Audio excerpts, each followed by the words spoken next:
GoPro cuts off on me. This one does it on me at random. But anyways, I was saying, like, Carlos Cavazo, he basically picked up where Randy Rhoads, after Randy Rhoads left Quiet Riot for Ozzy. So he had to learn all of Randy's kind of licks and stuff like that. So he had kind of like a hybrid of his own style, plus you had Randy as well, like the Randy influence as well. So I've always liked Carlos Cavazo for a lot of things. I thought he was an underrated guitar player. And you know, like some of the Quiet Riot songs are just fantastic. You know, they were really catchy, really singable, and the guitar stuff was really, the guitar solos were always short, sweet, and really like bursty, energetic, very Randy Rhoads-ish, right?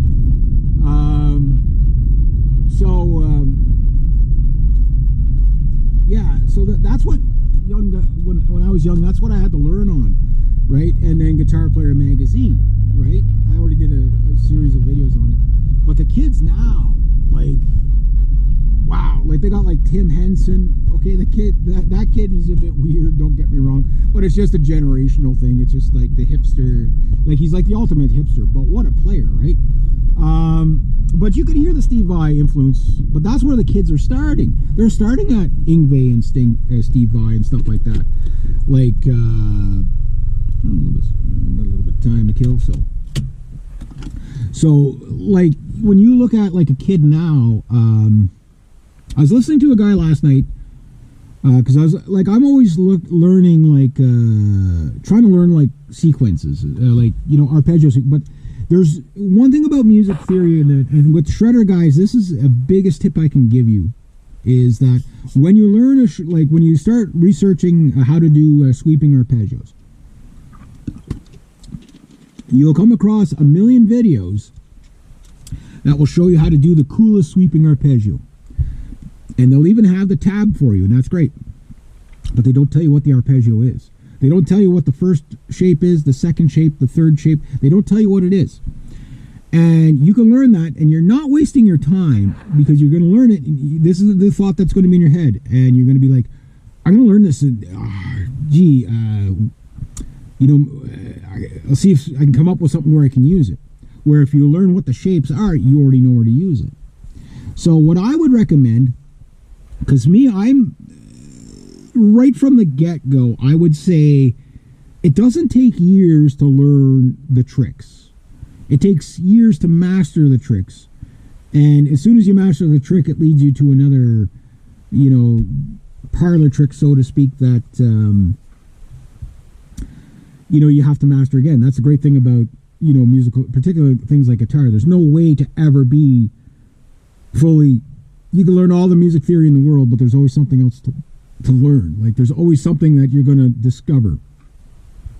And every now and then, you know, the 1 in a billion guitar player comes along, and he's just completely different from everything else. Like I wouldn't put Mark Holcomb anywhere near the Steve Vai category at all. Like that guy's totally different, but he works on a lot of crazy tunings, and that's what makes him him. You know what I mean? And I love his playing. Mark Holcomb, I think, is a phenomenal player. I'm not going to say he's underrated.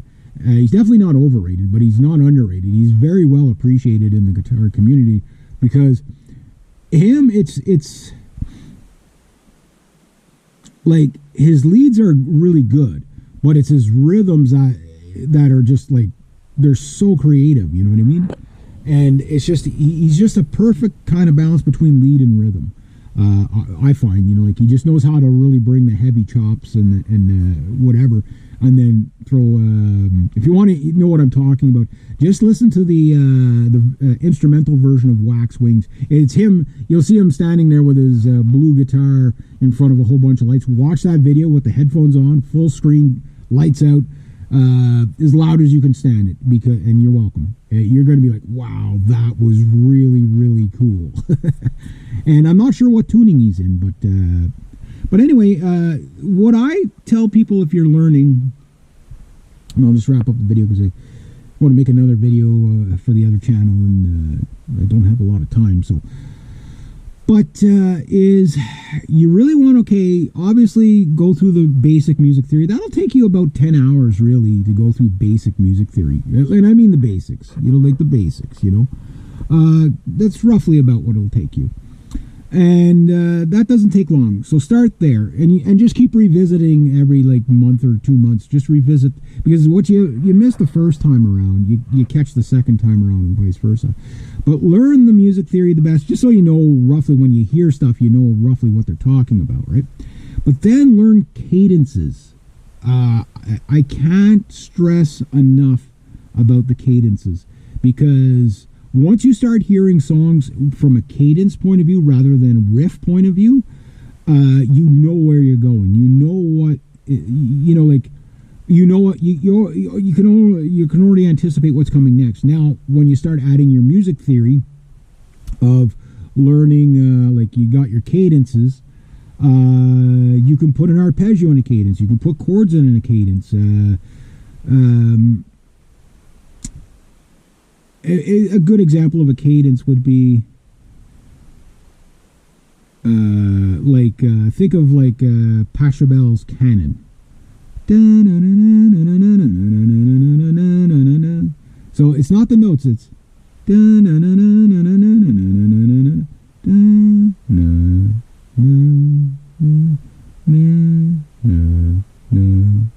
now that's out of a bunch more notes. There's your cadence. And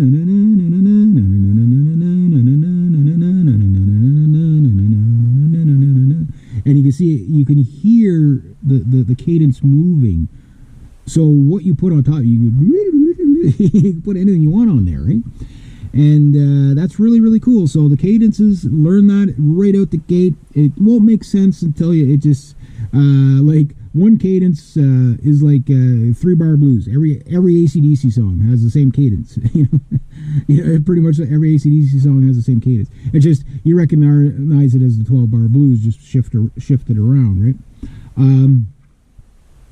And then you got like neoclassical stuff like Yngwie, where like the neoclassical cadences are very pop songs. There's like, with 4 chords, you can hear this cadence in probably 1,000 songs. Like it's a 4-chord cadence in pop music. Pop and rock music is super, super, super popular. 7-chord cadences are really, really strange, but those are usually like neoclassical or like a fusion blues thing or something like that, where you're just not ready for it, right? If you listen to like a lot of neoclassical metal, for example, a couple of songs that I would recommend, even if you're not into the genre, is Frozen's Crown, Far Beyond. Just the cadences in that is like really cool. It's speed metal, sure, but really cool cadences in there. And you can hear the theme the whole way out through the song. But it's just wrapped in a speed metal song. Another great one would be Wax Wings, the instrumental version from Periphery. You listen to the cadences and how it changes. It sets the mood for the song and everything. So that's, like the things I would definitely recommend. One guy I think summed it up. I was watching last night. He goes like, "You're never done. You hit a plateau and you think you've mastered it all, and then something new comes along, and you're never done." And that's the great thing about guitar. You can constantly learn till the day you die. So anyway, I just thought I'd make a video on that. So I'm going to make the other video before I got about not quite 15 minutes. So anyway, I just thought I'd throw that in there. Something I was inspired to talk about.